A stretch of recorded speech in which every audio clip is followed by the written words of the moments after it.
Assalamu alaikum wa rahmatullahi wa barakatuhu. Leo insha Allah nataka kutaja dalili kubwa 5 za mtu mwenye maradhi ya al-bawasir.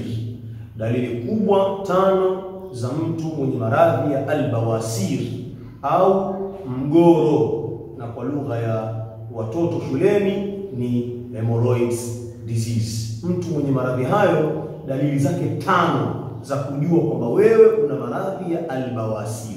Ni dalili gani? Dalili ya kwanza, mtu mwenye maradhi hayo, dalili yake ya kwanza kabisa ambayo ndio dalili kubwa ni kutokwa na damu au kuona damu katika haja kubwa yake. Akijisaidia haja kubwa anaona damu katika ile haja kubwa au katika ile karatasi aliyoitumia kujipangusa kwenye haja kubwa, kwa wale wanaotumia karatasi zile toilet papers au mfano wake, lakini kwa kifupi kwenye sinki pale ukaona damu, basi hii ni alama kubwa sana kwamba wewe una maradhi ya al-bawasir yanakusumbua na unahitaji kupata matibabu. Alama ya pili ni kupata miwasho, ukawa unawashwa sana katika lile tundu la haja kubwa, au ukawa unapata maumivu makali kwenye tundu la haja kubwa wakati wa kukaa. Wakati mwingine ukigusa tu kwenye sehemu ya haja kubwa unapata maumivu makali, basi hiyo ni ishara kwamba wewe ndugu yetu una tatizo la al-bawasir na unatakiwa utibiwe tatizo hilo. Alama ya 3 ambayo pia na yenyewe ni alama kubwa ni kitendo cha kujitokeza uvimbe au kinyama, kwa lugha nyingine kinyama fulani kikajitokeza au kiuvimbe fulani kikatokea katika tundu la haja kubwa ambalo unakigusa, imma kiwe kinauma au kiwe hakiumi, lakini kinajitokeza, basi wewe una tatizo la bawasiri. Haraka mno jaribu kutafuta matibabu ya changamoto hiyo.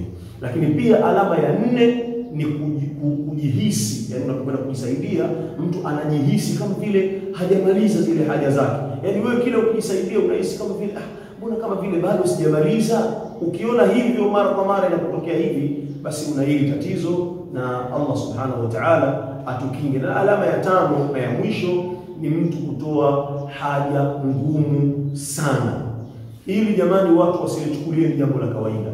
Kujisaidia binadamu wa kawaida mwenye afya iliyokamilika ukajisaidia haja ngumu sana, jambo hilo likawa ni mara ya kwanza, mara ya pili, linajitokeza mara kwa mara kwenye maisha yako, basi usilichukulie kawaida. Hiyo ni alama kwamba una bawasiri na bado tu haijajitokeza, lakini mtu anatakiwa ajisaidie haja ambayo sio ngumu wala sio laini sana, iko katika hali ya ukati na kati.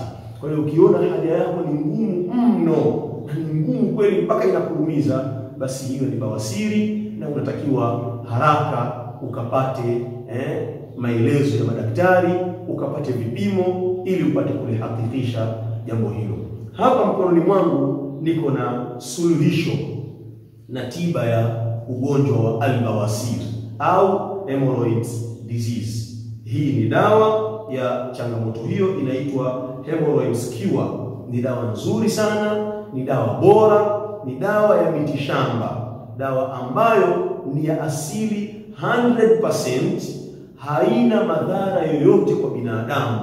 Unatumia dawa hii pamoja na mafuta yake haya ambayo utayatumia pia kujipaka katika ile sehemu, na hii dawa utaitumia kunywa katika uji kwa ajili ya kumaliza kabisa tatizo lako la bawasiri. Mimi hapa ni Dr. Sangwa, ni daktari na mshauri kuhusiana na maradhi mbalimbali na tiba za asili. Nilikuwa pamoja na wewe katika dakika hii moja, na mpaka kufikia hapa nasema shukran sana. Assalamu alaikum wa rahmatullahi wa barakatuh.